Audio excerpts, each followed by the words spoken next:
Est-ce qu'il y en a ici qui ont entendu parler de la constante macabre? Personne? Aïe, aïe, aïe. Allez sur Internet. Il y a un chercheur français qui a compris un truc incroyable, qu'il a appelé ça la constante macabre. Il a compris que le rôle d'un enseignant, c'est de fabriquer 3 tiers dans une classe. Des bons, des moyens et des mauvais. Et que quels que soient les élèves qu'on lui donne, il va faire ça. Autrement dit, son rôle, c'est de fabriquer de la hiérarchie. Alors qu'il dit, et qu'on l'oblige à dire, que son rôle est de fabriquer de l'égalité. Et alors les savants américains c'est un pléonasme, hein, donc les sociologues ont fait une expérience incroyable. Ils ont donné à une maîtresse 30 surdoués, mais ils ne lui ont pas dit.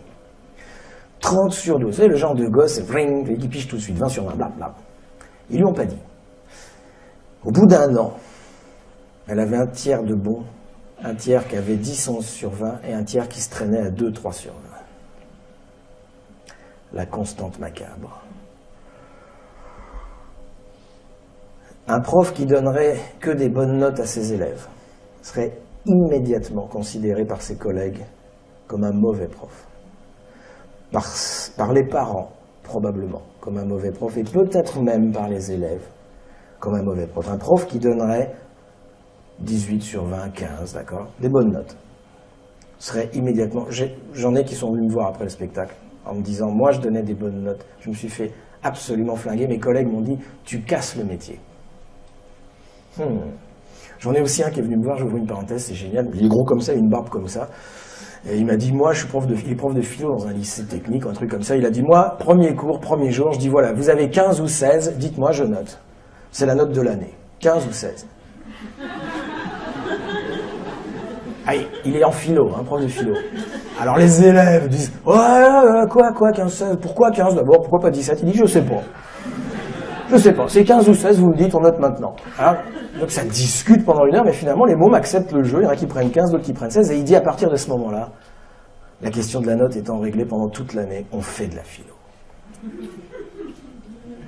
Alors vous allez me dire, c'est pas possible, ce que vous racontez, les profs sont pas tordus au point de... Mais non, ils sont pas tordus, pas du tout. Ils sont dans un système qui leur demande de faire ça, de fabriquer de la hiérarchie. Et pour ça, ils vont utiliser des méthodes d'évaluation, des exercices bourrés de pièges. C'est-à-dire que le système de l'évaluation individuelle en France, ça consiste à demander une question sur quelque chose qui n'a pas été vu exactement en cours, mais qu'on devrait être capable de déduire si on a compris ce qui a été vu en cours. C'est hyper vicieux. Je vous donne un exemple. C'est un exemple réel que j'ai vécu moi. Je le tire de l'épreuve du code de la route. Comme ça, on va fâcher personne. La leçon, c'était au volant, l'absorption d'alcool rétrécit le champ visuel. Répétez.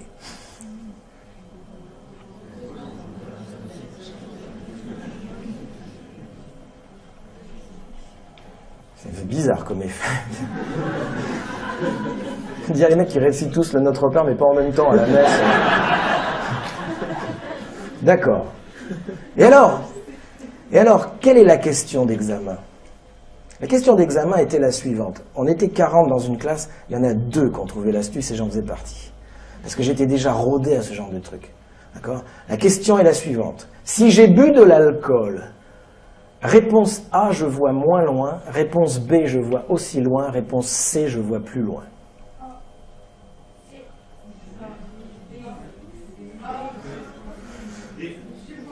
Qui aurait dit, si j'ai bu de l'alcool, je vois moins loin? Non mais d'accord, mais là parce que... Ah, merci. D'accord. Qui aurait dit, je vois aussi loin? Qui aurait dit, je vois plus loin? Il y a des spécialistes des trucs tordus, hein, c'est marrant parce que... Vous comprenez, ça marche comme ça à l'école.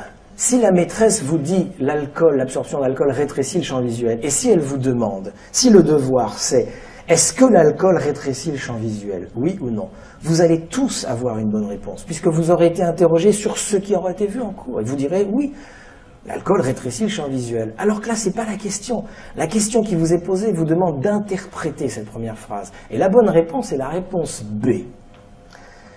L'alcool rétrécit le champ visuel. Je vois moins large, mais je vois aussi loin, ça n'affecte pas ma distance. Deux qui ont su. Et tous les autres ont répondu d'une façon extrêmement logique. Je vois moins loin. Parce que eux, ils entendaient, je vois moins bien. C'est une réponse sensée, vous comprenez? C'est pas logique de répondre, je vois aussi loin. Je veux dire.